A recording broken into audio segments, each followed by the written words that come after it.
Hi everybody, this is Rhys Barber from Audiology Associates. Thanks very much for watching that earwax removal compilation video today. 2 patients in this compilation video. Now you'll see this first patient here. We've got 2 very different things going on in this ear canal. So we have some dry skin at the entrance to the canal, which we do see a lot in our earwax removal videos.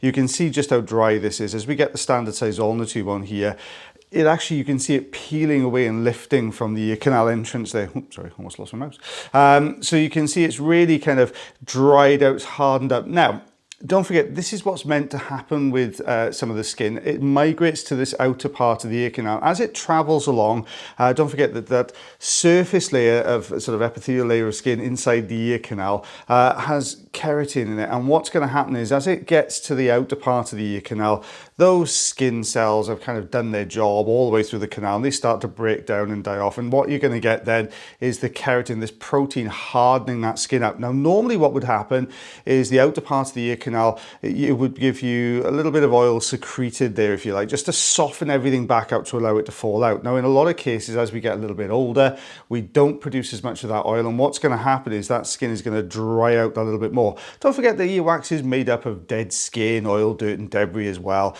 So all these kind of bits and pieces do need a little bit of softening as it comes to the outer part of the ear canal. But as we get a little bit older, we don't produce as much oil, or less and less oil as we get older. And what happens is that skin doesn't have a chance to soften, it starts to dry up a little bit. And then what can happen then is we get these sort of wax blockages. Don't forget the wax is also trying to migrate out the ear canal via this conveyor belt mechanism. It's getting trapped behind that hardened skin on the outer part of the ear canal. And then what happens, it backs up in the system. So what we're doing here is removing some of this sort of harder skin here at the entrance to the canal. You can see I popped a little bit of olive oil in here as well, just because this tough old skin, it doesn't want to come away from the canal wall very easily, hence why it's still stuck there. So the olive oil just helps to soften everything up a little bit. But what's happened here now, this is a far more sort of normal consistency of wax. You can see that we've got this slightly softer material. So this is mostly sort of oil and dirt and debris mixed in here. Not so much of the skin. If there was a lot more sort of skin or keratin in here, what we'd end up with would be a much lighter coloured material normally, sort of much sort of on the whiter cream kind of scale of colour. But it's got right down on top of the eardrum here, so it's really backed up in the system. And you can see it's actually been stuck to the bottom of the ear canal. Now, wax, as we know it, when we talk about this sort of mixture of all these different things, it doesn't normally form this deep in the ear canal.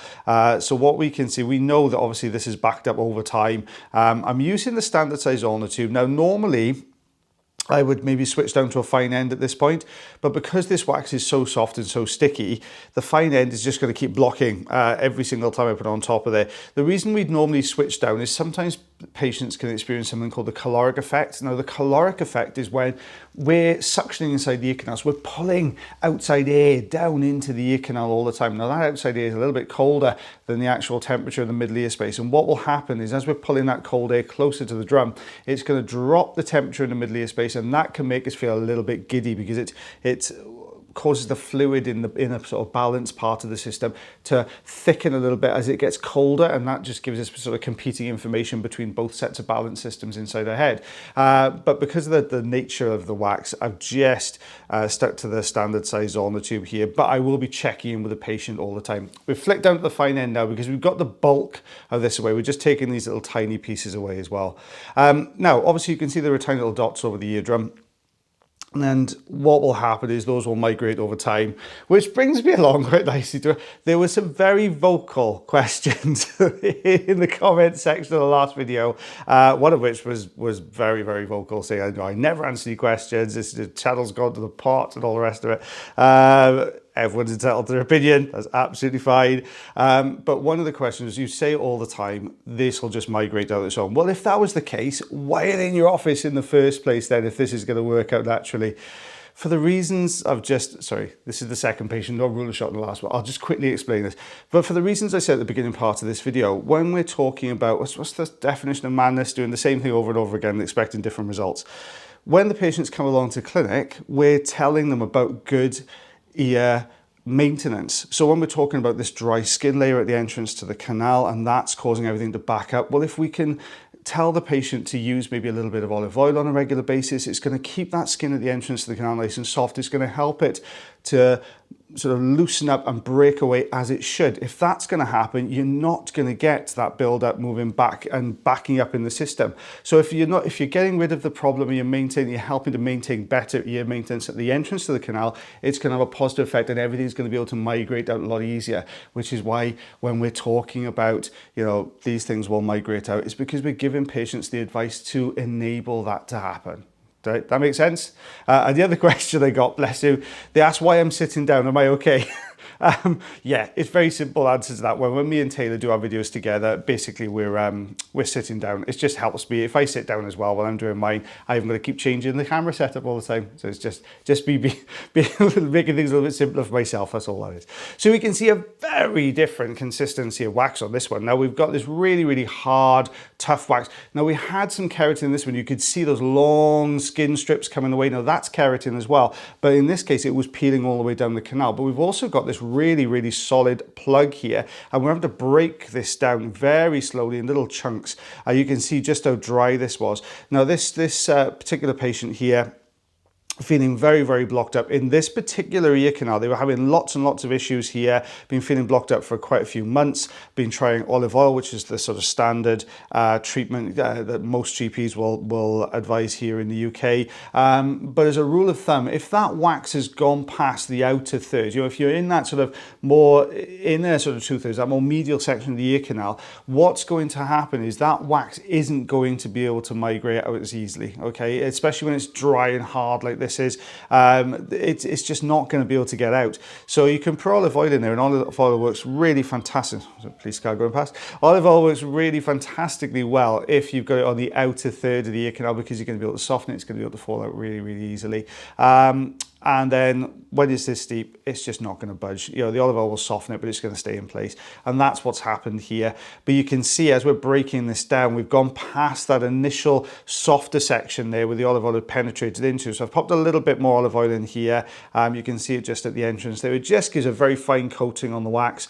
Now this is a really, really good technique. If you're an earwax removal practitioner and you've got this particularly where you can't wiggle it or walk it down the canal, a really good technique for this is to hold the suction tube just on top and just make the slowest and tiniest of movements backwards, and you will find it will just draw that plug down the canal in most cases, which is what we did there. So it's a really handy little technique if you actually do any earwax removals. But you can see that plug's come away really nicely.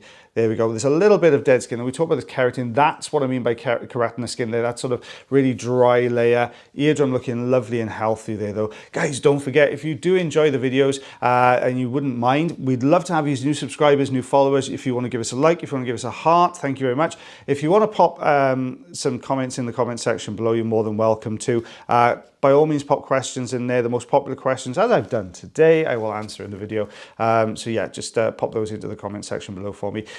With this one now, you can see we just got this slightly softer skin here that's come away. Very different though, very, very dry here, much different ear canal there. But look at the other side. This is dry as a chip. This is really solid. Patient didn't realize I had any issues with this ear canal, so didn't treat it before they came along. And this wax is rock hard. The reason we know it's rock hard, we can see it's kind of slightly absorbing the light. It's just got that really dry appearance at the entrance here.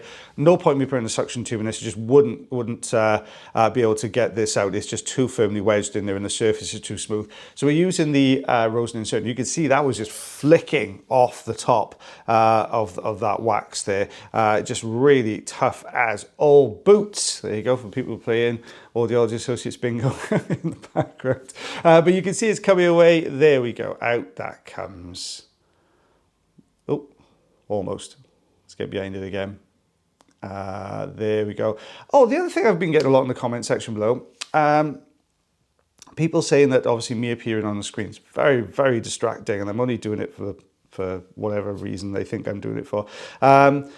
Let me know in the comment section. Are you happy for me to be on screen? I can go back to the old style if you prefer it. It's just as easy for me either way, to be perfectly honest. So just let me know in the comment section below whether that's something you want to do. I always like to get your feedback on the channel as well, because it helps us to keep making videos you want to watch. So that would be fab. Thank you so much. So 3.5 centimeters, just over, well, you could say just over 1.25 inches, just under 1.5 inches. I suppose it depends on whether you're a glass half full, glass half empty type of person. So as always, guys, thank you. I need my cup of tea this morning. Thank you so much for watching that video today. I hope you enjoyed it as much as I did voicing it over. As always, guys, take care of yourselves, take care of your ears, and take care of one another. And I shall speak to you again real soon. Bye, everyone.